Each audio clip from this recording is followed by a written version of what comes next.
what is the meaning of this cellular organization?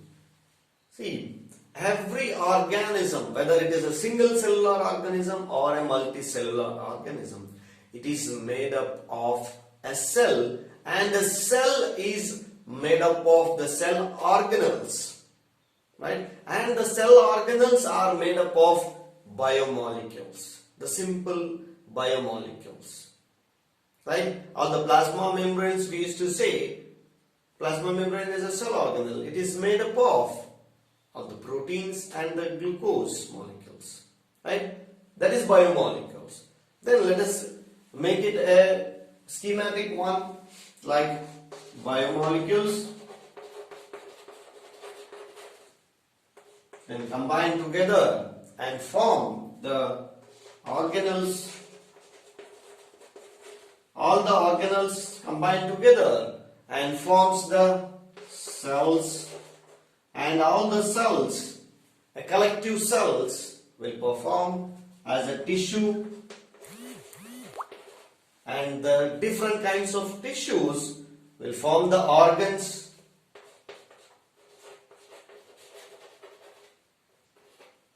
Then organs will develop as an organ system.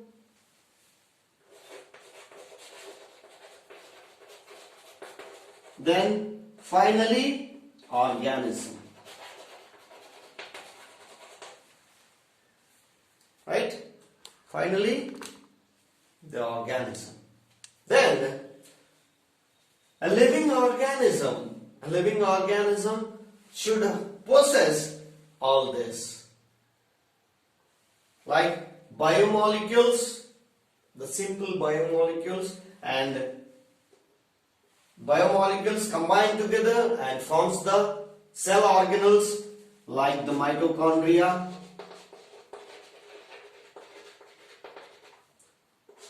and Golgi body, endoplasmic reticulum. They are made up of biomolecules. Now, these cell organelles will be formed as a cell, right? Will be formed as a cell, and combination of cells will form the tissues, and the tissues forms the organs, and organs form the organ system. Organ system is excretory system, right? Respiratory system, circulatory system, nervous system, all these systems, and then an organism. An organism. See, this is called the cellular organization. Now, when we consider the same cellular organization in the non-living things, we won't find the schematic organization of biomolecules to organism. There is no presence of the schematic way of organization. Then we will consider that cellular organization is a must defining characteristic of living organisms. Right? It is defining character. Cellular organization is a defining character. Now, let us see what are all the defining characteristics and non-defining characteristics. Non-defined. Shall we consider growth as a defining characteristic? No. Because a mountain is also growing externally. Right? It is also growing year by year. But then it is not a defining characteristic. We can't say that a mountain is a living organism. Because it is growing. It is accumulating the mass. No. Then it is a non-defining characteristic. Growth. And reproduction. Whether reproduction is a defining characteristic of the living organism.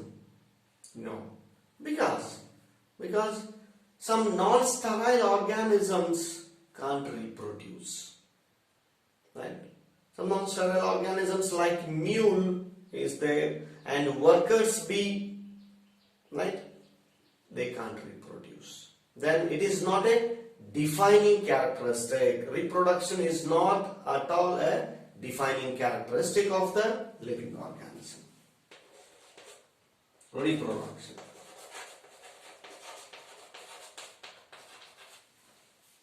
Then metabolism. All the chemical reactions which are all happening in a living body, that has a defining character.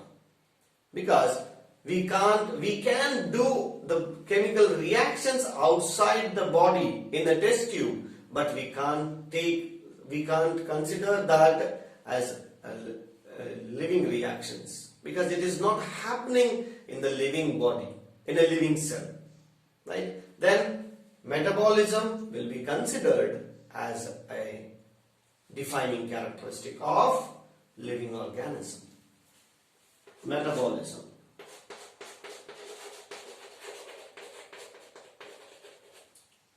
Then response to stimuli. Yes, that's a defining characteristic of the living organism. We are aware of our surroundings, but the non-living organisms are not aware of their surroundings, right? Response to stimuli.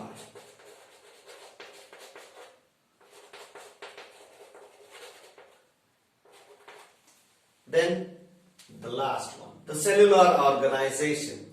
It is a defining characteristic of the living organism, right? Cellular organization.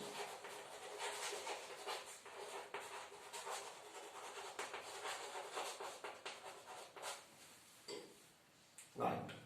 Like this, we have finished the characteristics of living organisms.